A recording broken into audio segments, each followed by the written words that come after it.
नमस्कार, आप देख रहे हैं न्यूज वन इंडिया और सबसे पहले शुरुआत करें बड़ी खबर के साथ। ग्रेटर नोएडा दौरे पर सीएम योगी आदित्यनाथ हैं। निर्माणाधीन जेवर एयरपोर्ट का जायजा लिया गया। सीएम ने इंडिया एक्सपो मार्ट का निरीक्षण किया है और पीएम मोदी के दौरे की तैयारियों को लेकर के ये जायजा था। कल PM Modi world dairy summit का शुभारंभ करेंगे। सुरक्षा व्यवस्था को लेकर अधिकारियों संग बैठक की गई है। गौतम बुद्ध नगर यूनिवर्सिटी में शैक्षिक कार्यों का समीक्षा करेंगे। तो इस वक्त की बड़ी खबर, ग्रेटर नोएडा में सीएम योगी आदित्यनाथ कल प्रधानमंत्री Narendra Modi world dairy summit का शुभारंभ करेंगे। ग्रेटर नोएडा दौरे पर सीएम योगी आदित्यनाथ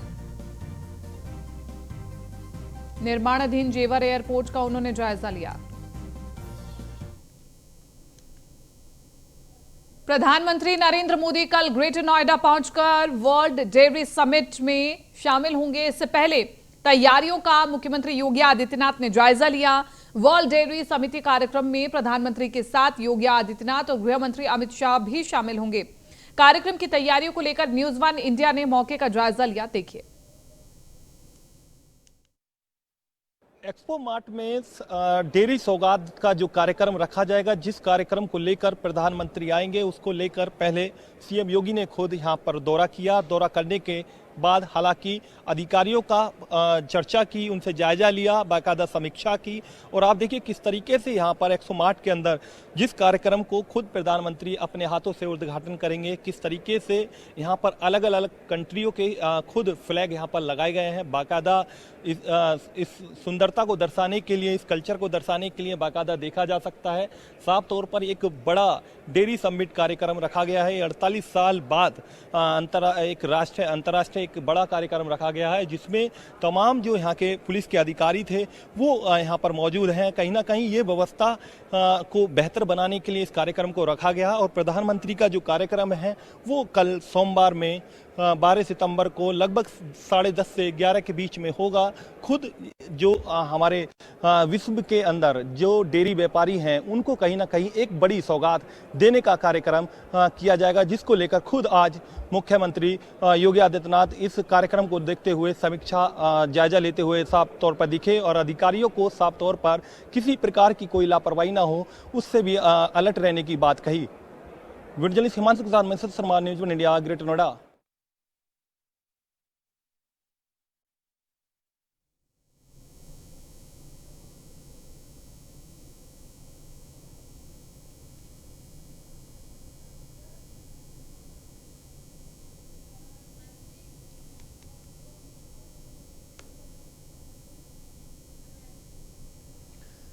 तो कल प्रधानमंत्री नरेंद्र मोदी ग्रेटर नोएडा आ रहे हैं। वर्ल्ड डेयरी समिट का आयोजन किया जा रहा है, उसको लेकर के पहले से ही तैयारियां की जा रही हैं। इसी के साथ साथ आज मुख्यमंत्री योगी आदित्यनाथ प्रधानमंत्री के आगमन से पहले तैयारियों का जायजा लेने के लिए पहुंचे। वहां पर तमाम व्यवस्थाएं दुरुस्त हैं या नहीं, किस प्रकार का कार्यक्रम रहने वाला है, उसकी तैयारियों का जायजा लेने के लिए मुख्यमंत्री पहुंचे। उनके साथ डीएम सुहास एलवाई भी साथ में मौजूद है, आप तस्वीरों में देख सकते हैं। इसके अलावा तमाम और अधिकारी भी मौजूद हैं। अयोध्या से अगली खबर बता रहे हैं। राम मंदिर निर्माण समिति की अहम बैठक और सर्किट हाउस में जारी मंदिर निर्माण समिति की बैठक होने वाली है। भवन निर्माण समिति के चेयरमैन नृपेंद्र मिश्रा बैठक कर रहे हैं।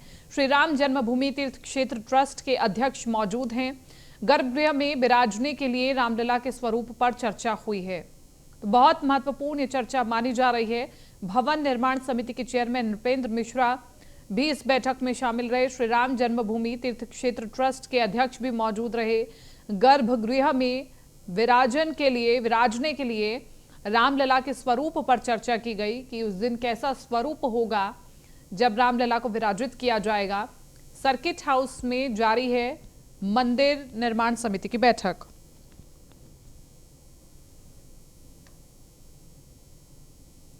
बड़ी खबर आपको बता रहे हैं, भवन निर्माण समिति की ओर से बैठक की गई। बैठक की कुछ तस्वीरें हम आपको दिखा रहे हैं। गृह में विराजने के लिए रामलला के स्वरूप पर चर्चा की गई। राम मंदिर निर्माण का काम तेज गति से चल रहा है। राम मंदिर निर्माण में रामलला के गर्भगृह का भी काम शुरू हो चुका है। राम जन्मभूमि तीर्थ क्षेत्र ट्रस्ट ने अपने ट्विटर हैंडल से तस्वीरें जारी की थी, जिसमें साफ तौर पर देखा जा सकता है कि रामलला के गर्भगृह का काम शुरू हो चुका है। राम जन्मभूमि तीर्थ क्षेत्र ट्रस्ट की हर 3 महीने में होने वाली बैठक भी आज शुरू हो गई है। इस बैठक की सदस्यता भवन निर्माण समिति के चेयरमैन नृपेंद्र मिश्र कर रहे हैं। इस बैठक में राम जन्मभूमि तीर्थ क्षेत्र ट्रस्ट के 11 सदस्य मौजूद हैं। इस बैठक को अहम माना जा रहा है कि राम मंदिर निर्माण के कुछ अहम मुद्दों पर ये बैठक निर्णय ले सकती है। इस बैठक में राम जन्मभूमि जो कि 2024 जनवरी में बनकर तैयार हो जाएगा, श्रद्धालुओं के लिए खुल जाएगा, ऐसे कयास लगाए जा रहे थे। लेकिन इस बैठक में यह भी कयास लगाए जा रहे हैं कि इस बैठक में हो सकता है कि राम जन्मभूमि जल्दी निर्माण कार्य उसका कंप्लीट हो जाए, इस पर भी बात हो सकती है। न्यूज़ 1 इंडिया के लिए ज्योति जायसवाल, अयोध्या। और लखनऊ से अगली खबर, उत्तर प्रदेश बीजेपी के प्रदेश पदाधिकारियों की बैठक और 13 सितंबर को प्रदेश मुख्यालय में बैठक होगी। प्रदेश अध्यक्ष भूपेंद्र सिंह चौधरी की अध्यक्षता में बैठक रहने वाली है। प्रदेश प्रभारी राधा मोहन सिंह धर्मपाल मौजूद रहेंगे। पीएम के प्रधानमंत्री के जन्मदिन के अवसर पर यह महत्वपूर्ण बैठक चलेगी और प्रधानमंत्री के जन्मदिन से गांधी जयंती तक होने वाले कार्यक्रमों पर इस बैठक में चर्चा होगी। स्थानीय निकाय चुनाव, एमएलसी चुनाव पर बैठक में चर्चा होगी। तो बड़ी खबर इस वक्त आपको बता रहे हैं, प्रधानमंत्री नरेंद्र मोदी के जन्मदिन और गांधी जयंती तक होने वाले कार्यक्रमों को लेकर के विशेष चर्चा इस बैठक में होगी। स्थानीय निकाय चुनाव, एमएलसी चुनावों पर बैठक में चर्चा होगी। तो इस वक्त की बड़ी और अहम खबर आपको बता रहे हैं।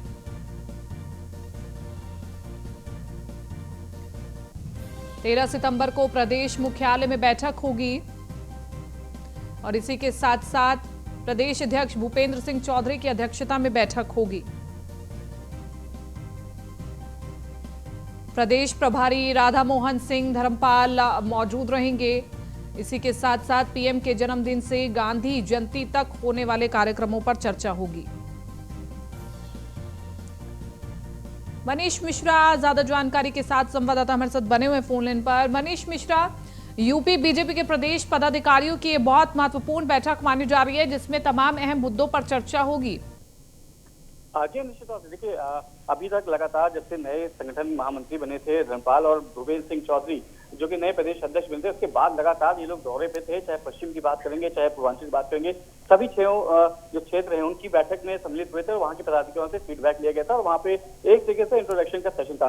अब माना जा रहा है जो मंगलवार 13 सितंबर को जो बैठक होनी है, जो कि भूपेंद्र सिंह चौधरी जो कि प्रदेश अध्यक्ष है, उनके अध्यक्षता में बैठक होगी, जिसमें राधा मोहन सिंह जो कि प्रदेश प्रभारी हैं, प्रदेश के संगठन महामंत्री धर्मपाल सिंह, ये दोनों भी मौजूद रहेंगे और तमाम पदाधिकारियों के साथ बैठक की जाएगी। माना जा रहा है कि 17 सितंबर से जो सेवा पखवाड़ा शुरू होने वाला है, प्रधानमंत्री मोदी के जन्म दिवस से लेकर 2 अक्टूबर तक गांधी जयंती तक जो सेवा पखवाड़ा होगा, उसको लेकर बैठक की जाएगी। साथ ही साथ जो स्थानीय निकाय चुनाव हैं उसके लिए कैसी जो अभी तक पूरे क्षेत्रों से जो फीडबैक मिला है उसके लिए बैठक होगी, उसके आगे की रणनीति बनाई जाएगी और साथ ही साथ जो 5 एमएलसी के जो चुनाव जो होने हैं उसको लेकर भी एक बैठक की जाएगी। तो बहुत महत्वपूर्ण मानी जा रही है, क्योंकि अभी तक जो बैठकों का दौर था, जो 6 क्षेत्रों में जो बैठक हुई थी, उसमें ये माना गया था कि वहां पे कहीं ना कहीं एक इंट्रोडक्टरी जरूर था, इंट्रोडक्टरी सेशन माने जाते। पर अब जो बैठक है पदाधिकारियों के साथ, ये पदाधिकारी बैठक होगी और इस पर रणनीति और ब्लूप्रिंट जो तैयार किया गया है निकाय चुनाव को लेकर, उस पर कैसे काम करना है, उसमें दिशा निर्देश दिए जाएंगे। जो माना जा रहा है कि फुल प्रूफ पदाधिकारियों का जो बैठक है, ये पहली बैठक होने जा रही है जो कि लखनऊ में होगी, 13 तारीख को मंगलवार को होगी और इसमें तमाम पदाधिकारी रहेंगे और उसकी अध्यक्षता भूपेंद्र सिंह चौधरी करेंगे। जी बहुत बहुत शुक्रिया तमाम इस जानकारी के लिए।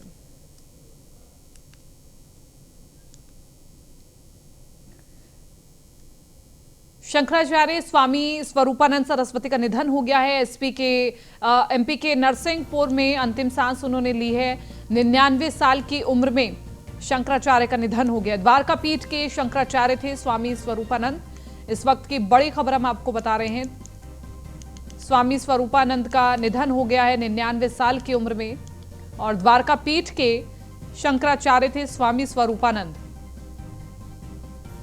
तो बड़ी खबर और दुखद खबर हम आपको बता रहे हैं, शंकराचार्य स्वामी स्वरूपानंद सरस्वती का निधन हो चुका है और बहुत बार उन्हें बहुत से मंचों पर देखा, हिंदुत्व के लिए बोलते हुए, सनातन धर्म के लिए बोलते हुए, और 99 साल की उम्र में शंकराचार्य का निधन हो गया है द्वारका पीठ के शंकराचार्य थे स्वामी स्वरूपानंद। जाना माना चेहरा, कभी देश से जुड़े मुद्दों पर भी उनके बयान हमेशा सुनने को मिलते रहते थे और मध्य प्रदेश के नरसिंहपुर में उन्होंने अंतिम सांस ली है। तो बेहद दुखद खबर है। जाने माने शंकराचार्य अब हमारे बीच में नहीं हैं।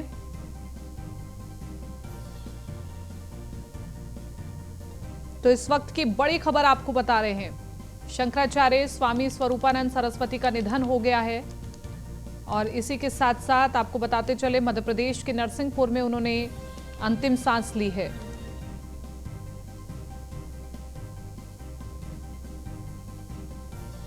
निन्यानवे साल की उम्र में शंकराचार्य का निधन हुआ। द्वारका पीठ के शंकराचार्य थे स्वामी स्वरूपानंद।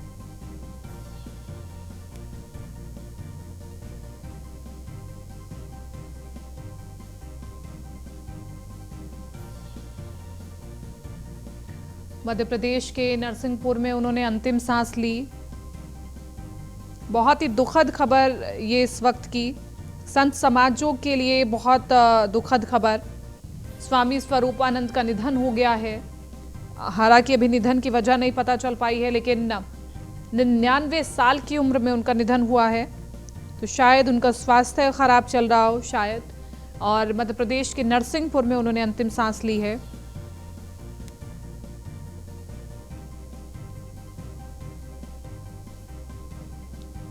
तो इस वक्त की बड़ी खबर आपको बता रहे हैं।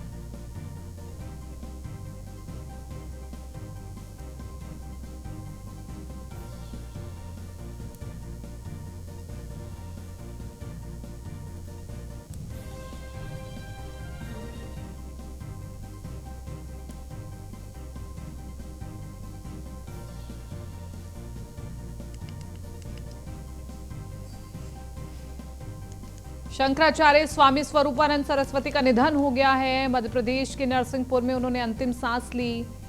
99 साल की उम्र में शंकराचार्य का निधन हो गया है।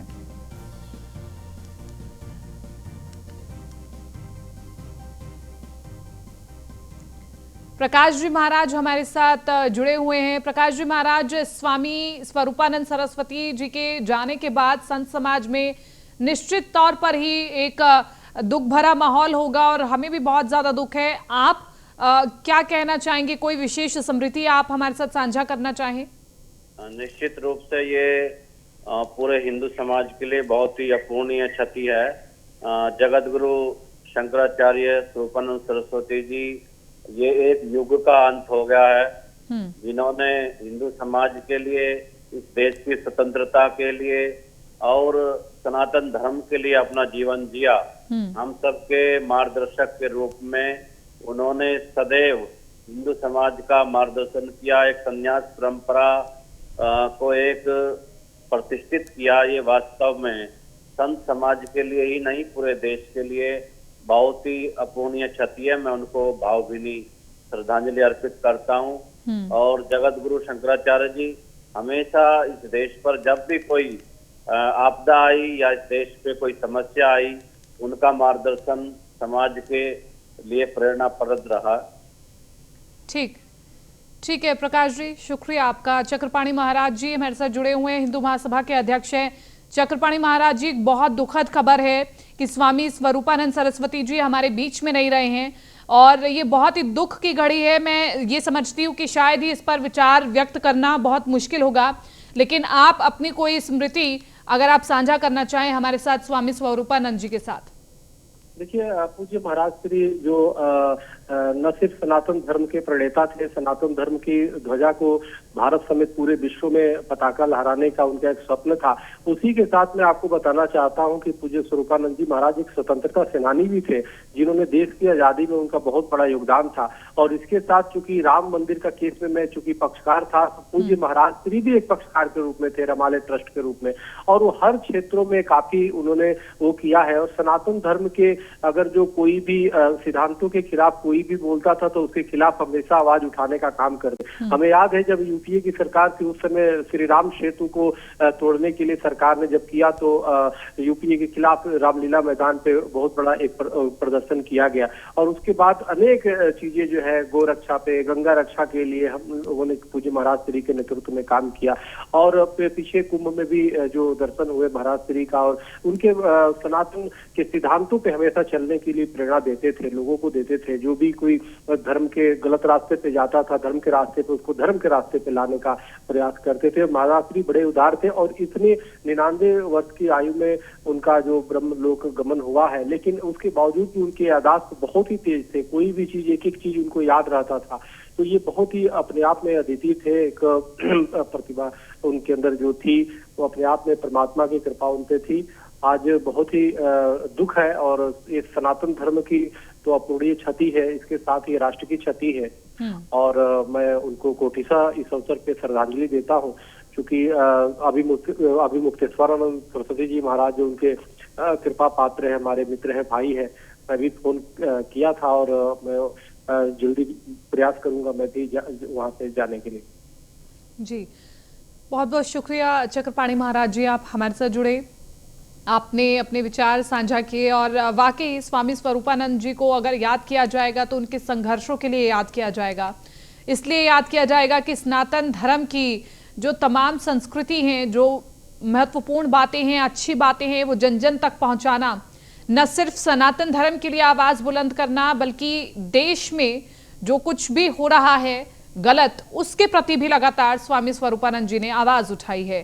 तो स्वामी स्वरूपानंद जी बेशक हमारे बीच में ना रहे हों, लेकिन उनकी शिक्षा, उनके दिखाए हुए मार्गों पर आगे चल करके ही देश को और मजबूत किया जा सकता है, सुदृढ़ किया जा सकता है, सनातन धर्म को मजबूत किया जा सकता है, हिंदुत्व को जगाया जा सकता है।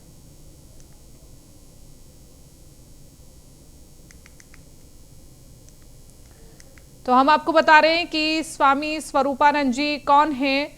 1942 में 19 साल की उम्र में क्रांतिकारी साधु के रूप में प्रसिद्ध हुए और 1950 में स्वामी स्वरूपानंद को दंडी सन्यासी बनाया गया। इसके अलावा 1950 में दंड सन्यास की उन्होंने दीक्षा ली। इसके अलावा आपको बताते चले कि स्वामी स्वरूपानंद, जिसके बाद स्वामी स्वरूपानंद सरस्वती नाम से ये जाने लगे। तो 1981 में शंकराचार्य की उपाधि इन्हें मिली और इसके अलावा आजादी के आंदोलन में भी उन्होंने भाग लिया। इसी के साथ साथ आपको बताते चले राम मंदिर निर्माण के लिए लंबी कानूनी लड़ाई उन्होंने लड़ी और हिंदुओं का सबसे बड़ा धर्मगुरु स्वामी स्वरूपानंद जी को माना जाता था। द्वारका की शारदा पीठ और ज्योतिर्मठ बद्रीनाथ के शंकराचार्य थे।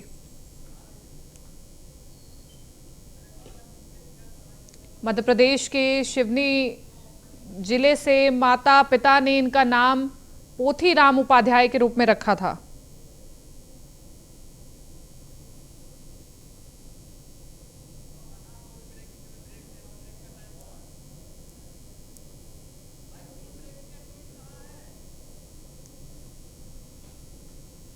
तो हम लगातार बता रहे हैं कि स्वामी स्वरूपानंद सरस्वती कौन है और 1950 में स्वामी स्वरूपानंद को दंडी सन्यासी बनाया गया।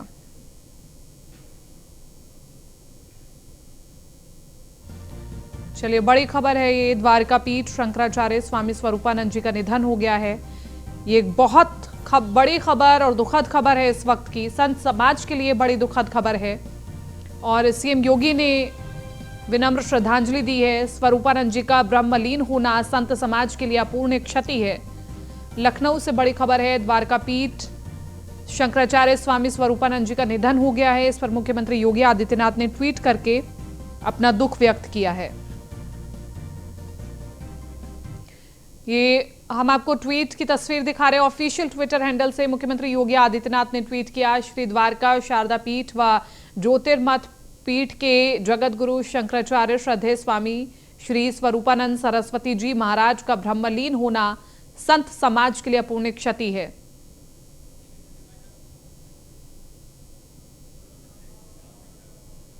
एक बहुत छोटे से ब्रेक के लिए रुक रहे हैं, जल्द हाजिर होंगे।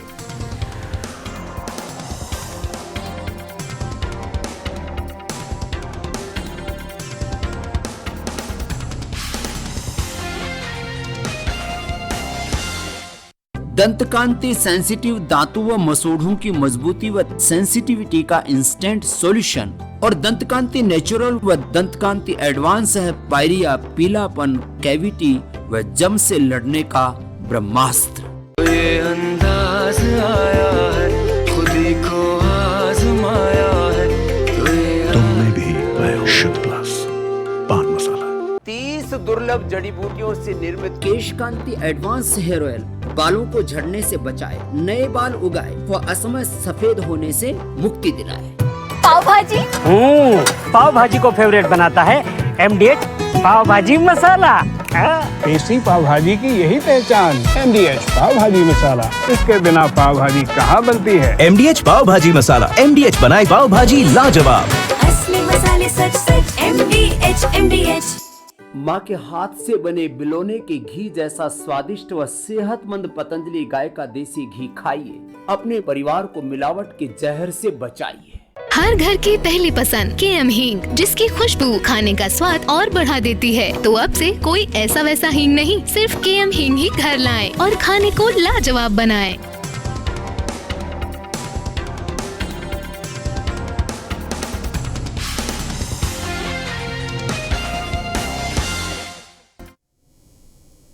और ब्रेक के बाद सीधा रुक करें अगली खबर का। सहारनपुर से अगली खबर, बच्चा चोरी का झूठा वीडियो बनाने वाला युवक गिरफ्तार हो चुका है। आरोपी युवक ने वीडियो बनाकर वायरल किया था।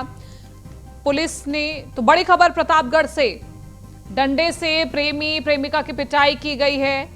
बड़ी खबर आपको बता रहे हैं इस वक्त की, प्रेमी प्रेमिका की पिटाई का वीडियो सोशल मीडिया पर वायरल हो रहा है। तो 2 दिन पहले का वायरल वीडियो बताया जा रहा है। और इसी के साथ साथ बड़ी खबर, प्रेमी जोड़े को दबंगों ने सुनसान इलाके में पकड़ा था। लेकिन बड़ी बात यह है कि दोनों को खूब पीटा गया। लड़की की शिकायत पर प्रेमी सहित 4 दबंगों पर केस दर्ज कर लिया गया है। संगीन धाराओं में पुलिस ने मुकदमा दर्ज कर लिया है। इस वक्त की बड़ी खबर इस वक्त की हम आपको बता रहे हैं। पिटाई करने वाले 2 दबंगों को पुलिस ने गिरफ्तार भी कर लिया है। प्रतापगढ़ से पूरी खबर, धलेऊपुर थाना के कुशफरा गांव का पूरा मामला बताया जा रहा है, जहां पर प्रेमी जोड़े को पकड़ करके दबंगों ने पीटा है। डंडे से जमकर के पिटाई की गई है। तो इस वक्त की बड़ी खबर, तस्वीरें हम आपको दिखा रहे हैं। अब तस्वीरों में देखिए कैसे प्रेमी प्रेमिका को पकड़ने के बाद 4 से 5 दबंगों ने जमकर के पीटा है। 2 दिन पहले का ये वीडियो हालांकि बताया जा रहा है, लेकिन इस पर प्रेमी जोड़े को दबंगों ने सुनसान इलाके में पहले पकड़ा और फिर पीटना शुरू कर दिया। इस पर महिला ने आपत्ति जताई है और पुलिस में केस दर्ज करवा दिया है। संगीन धाराओं में पुलिस ने मुकदमा दर्ज कर लिया है।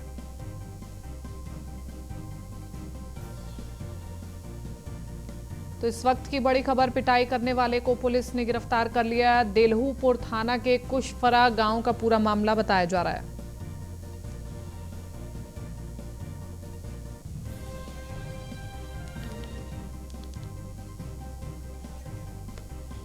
तो डंडे से प्रेमी प्रेमिका की पिटाई की गई है। तस्वीरें दिखा रहे हैं, प्रेमी प्रेमिका की पिटाई का वीडियो वायरल हो रही है। 2 दिन पहले का वायरल वीडियो बताया जा रहा है।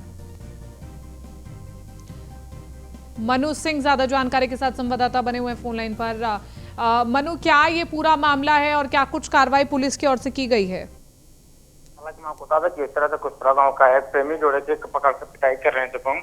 कहीं ना कहीं बात की जाए, जो दबंग थे लगातार उन युवक और युवतियों को, जो प्रेमी जोड़े थे, उनको जंगल में पकड़ कर जमकर पिटाई। तो ये वीडियो 2 दिन पहले का वायरल वीडियो बताया जा रहा है। तो पुलिस ने 2 लोगों को हिरासत में लिया है। वही बात की जाए तो 5 लोग इसमें थे, जब नामजद हुआ है।